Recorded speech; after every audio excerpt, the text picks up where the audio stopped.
बहस बढ़ी, समझौता नहीं हुआ और तब हुआ महायुद्ध का ऐलान। आसमान पहले कभी इतना काला नहीं था। बादल गरज रहे थे, जंगल से लोग भाग रहे थे, पहाड़ों पर सन्नाटा था। तभी अग्निपक्षी, उसने आकाश से एक भयानक चीख मारी। उसके पंख जल उठे और वह आग के गोलों के साथ नीचे झपटा। नीला घोड़ा ने अपने सीने से बिजली छोड़ी, एक ऐसी बिजली जिसमें पूरी धरती की शक्ति थी। दोनों एक दूसरे से टकराए।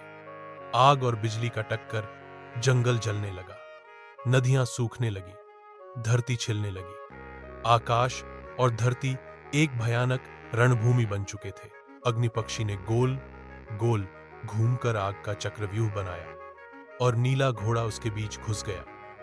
उसने अपने पैरों से जमीन तोड़ दी और एक आखिरी बिजली आकाश की तरफ छोड़ी। धमाका हुआ, एक ऐसी रोशनी छूटी कि पूरी दुनिया एक पल के लिए अंधी हो गई। और फिर शांति। दोनों प्राणी जख्मी थे लेकिन जिंदा थे। उनके बीच रखा हुआ शांति रत्न अब दो टुकड़ों में टूट चुका था। तभी दोनों ने एक दूसरे की आंखों में एक देखा नफरत नहीं थी, सिर्फ समझ थी। अग्निपक्षी ने एक टुकड़ा उठाया और कहा, यह आकाश में हमेशा चमकेगा। नीला घोड़ा ने दूसरा टुकड़ा उठाकर बोला, और यह धरती में रोशनी बनकर रहेगा।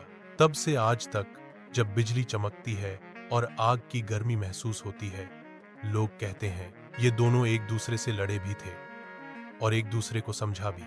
शांति रत्न अब दो टुकड़ों में हाय, एक आकाश में चमक रहा है और एक धरती में प्रकाश फैला रहा है।